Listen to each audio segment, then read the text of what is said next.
আমি খুব একটা আশাবাদী হইনি আর কি এই বাজেট দেখে আর কি।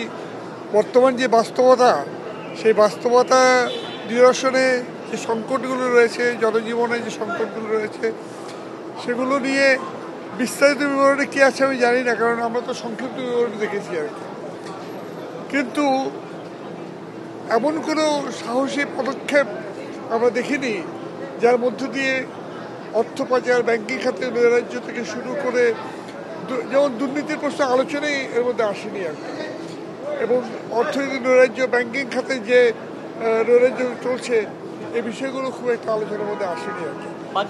আর দায়টা মনে হলো আমার কাছে যে দায়টা জনগণের উপর রেখে দেওয়া হয়েছে, জনগণ নিজেরা সমাধান করুক, এই ধরনের একটা জায়গায় রয়ে গেছে ওর মাঝে।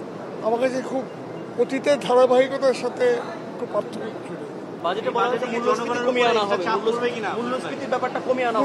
সেটা তো গতবার একই কথা বলা হয়েছিল, গতবার তো আরো বলা হয়েছিল 5.6 ভাগ, কিন্তু এখনো পর্যন্ত 10-এর উপরে রয়ে গেছে। এবার 6-এর উপর বলছি। হ্যাঁ, বললাম তো জনগণের উপর দায় রয়ে গেছে। এই বিয়ের রাত্রেই নাগর বা নাগরিক কি এমন হবে সেটা কি বলা যাবে? হ্যাঁ, সবে মাত্র বাজেট পাঠ করলেন আমাদের অর্থমন্ত্রী। তবে আওয়ামী লীগ যে বাজেট দেয় সে বাজেট তো গণমুখী হবে। হ্যাঁ, কারণ এই বাজেট অর্থমন্ত্রী পাঠ করলেও এটা তো প্রধানমন্ত্রীর মতামতের বাইরে হয় নাই। তাই বঙ্গবন্ধু কন্যা শেখ হাসিনা জনস্বার্থ বিরোধী বাজেট দেবে না, তবে সব দিক হয়তো রক্ষা করবে। আর বাজেট নিয়ে আপনারা এত কথা বলেন কেন? বাজেট যাই হোক, শেষে তো এসআরও বলে একটা কথা আছে না, এসআরও দিয়ে তো সব করা যায়।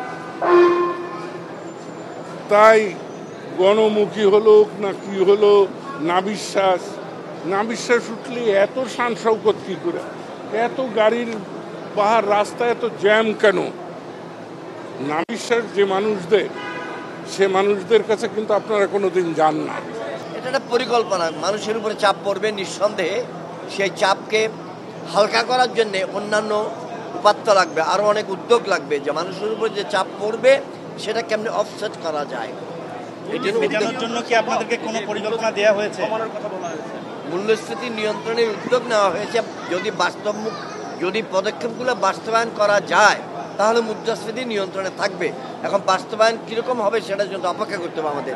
এই বাজেট বাস্তবায়নে আপনাদেরকে নির্দিষ্ট কোনো পরিকল্পনা দেওয়া আছে বা নির্দেশনা দেওয়া আছে? এই বাজেটের মধ্যে যা লিখিত আছে তার বাইরে কিছু নাই, সুতরাং আমরা সে সম্বন্ধে কোনো কিছু এখন বলতে পারছি না। বাজেট যদি আমরা সবাই যদি মনিটরিংটা করি, গভর্নমেন্ট যদি মনিটরিং করে ঠিকঠাক মতো, আর প্রতি বছর নতুন কর আরোপ করতে হবে। কর আরোপ বলতে গেলে যারা কর দেয় তাদেরকে না, যারা নতুন করের মধ্যে আসবে তাদেরকে আসলে ফাইন্ডিংসের মধ্যে আনতে হবে। প্রতি বছর 50 থেকে 1 লাখ লোক যদি নতুন করে করের আওতায় আনা যায় তাহলে হয়তো এই বাজেট আপনার একটা সুন্দর বাজেট হিসাবেই গণ্য হবে আমাদের।